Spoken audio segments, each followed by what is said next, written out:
So just to recap on how the motor is going to be mounted on.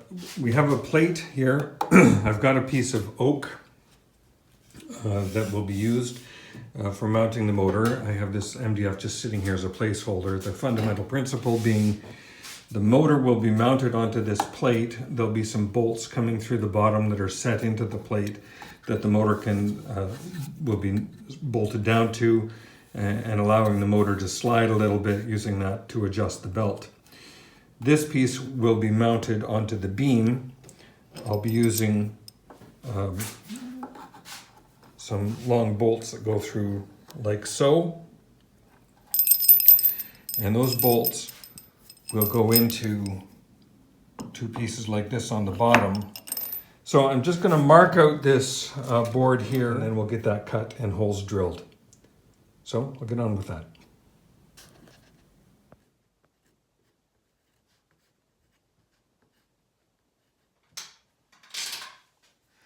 So I have a little junction box that sits halfway, or it sits just, I'm going to mount it on this board. So I'll put it about here, which means I want the motor to sit back a little bit farther up here.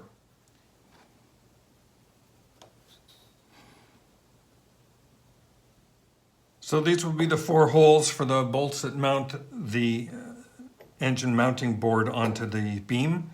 And these will be the 4 holes that'll be with bolts coming through from the bottom side to mount the motor onto the mounting board.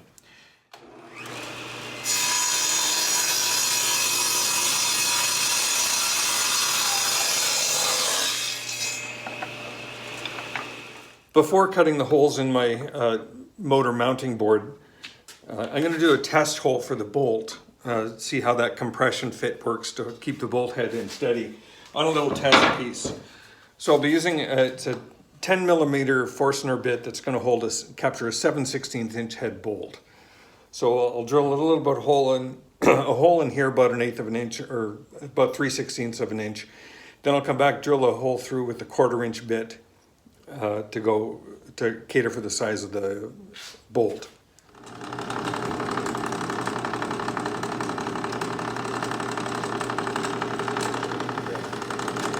Now we'll come through with a 1/4 inch bit all the way through.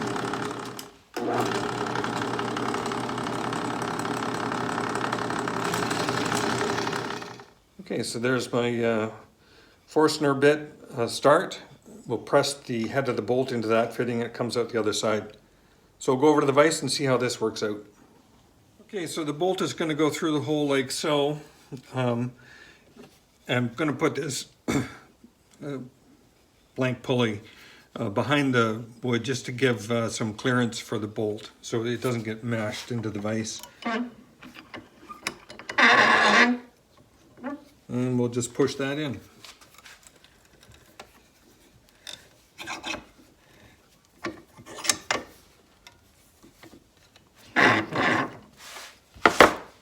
And there, our bolt is set into the oak, and that'll hold it pretty firm.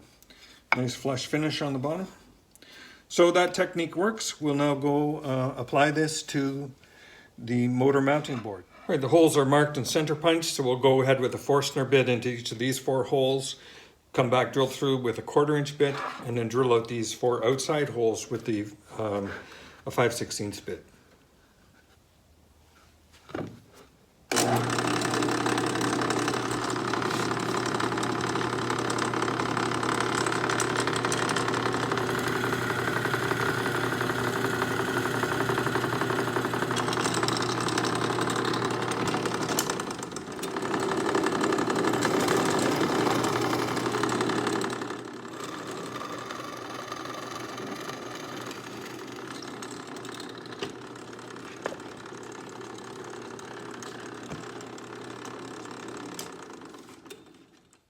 Right, we'll switch up for the 5/16. Actually, we're going a 64th inch bigger than a 5/16 for these bolts.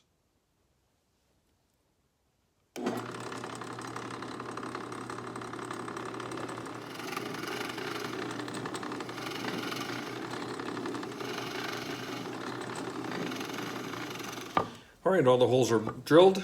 We'll then go back to the vise. I'll put these 4 bolts into the board. then come back to the Worktable sawmill, and we'll see how the motor lines up and fits onto this. Okay, we've got our board set up here. The bolts are pressed and coming through. Let's just see how this motor slips onto that.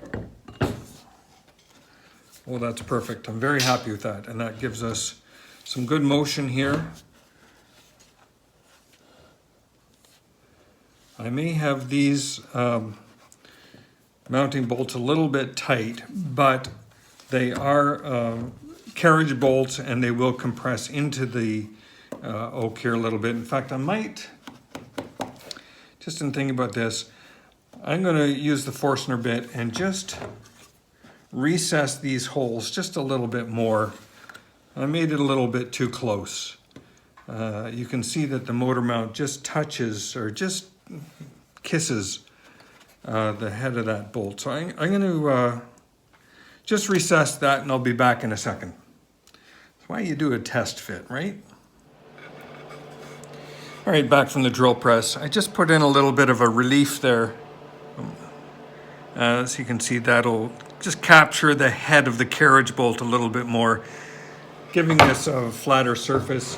The motor now, when sitting on our mounting plate,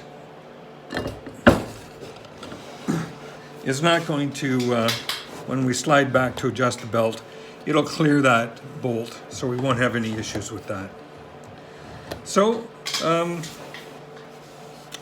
let's get this set up on the saw beam.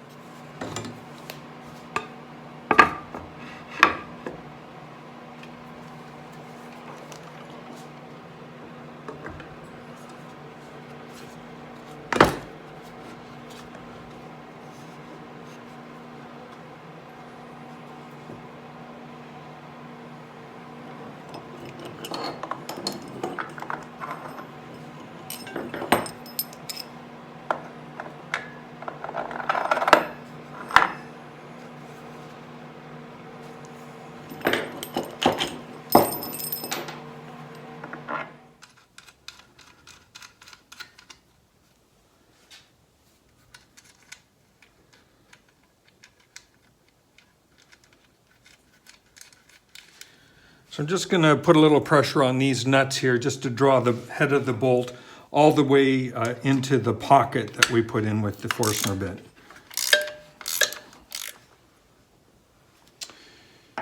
And I'm going to do the same kind of thing. I'm going to apply pressure onto these carriage bolts to draw the head into the hole that we've drilled here.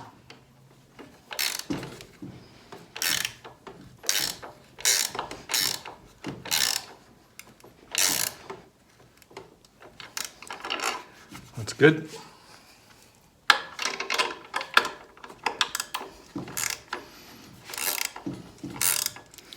Sorry for the shaking of the camera. That's because I got you actually mounted on the piece I'm wrenching on. I should change that up.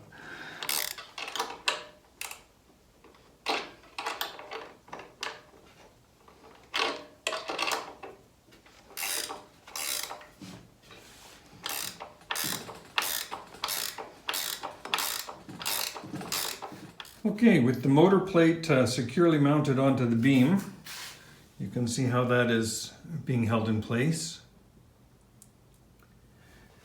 I can now figure out where the position of the junction box is. I was a little concerned about the curvature of the motor here and the mount and how that would work. So even sliding the motor all the way forward, I'd be okay to have the junction box positioned about here. So what I'll do now is I'll take the whole thing apart, back to the table saw, and cut this off about here. All right, we are now buttoned up. We've got the motor mounting plate attached firmly to both the motor and to the saw beam. The motor is now connected with a pulley and adjusted correctly to the motor and the wheel, the drive wheel. We've got the electronics kind of wired up in the junction box, coming through the junction box up to our control. We're going to start at 1, we're not going to go right to 11. Ready to throw the switch, we've got an emergency stop, and we are all set here. So I'm going to mount the camera, throw the switch, let's see what happens. All right, here we go. We're going to throw the switch.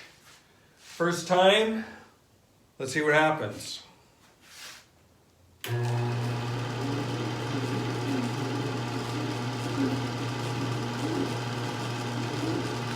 we go. We are rolling.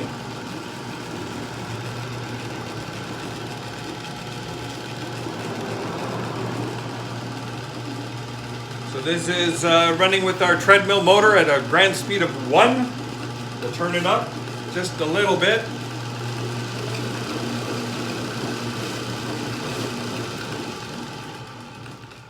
And right back down again. Turn it off. All right, I'll just check all the tracking, making sure we're good. We do have to put some blade guides on yet, but we do have motion. We have rolling.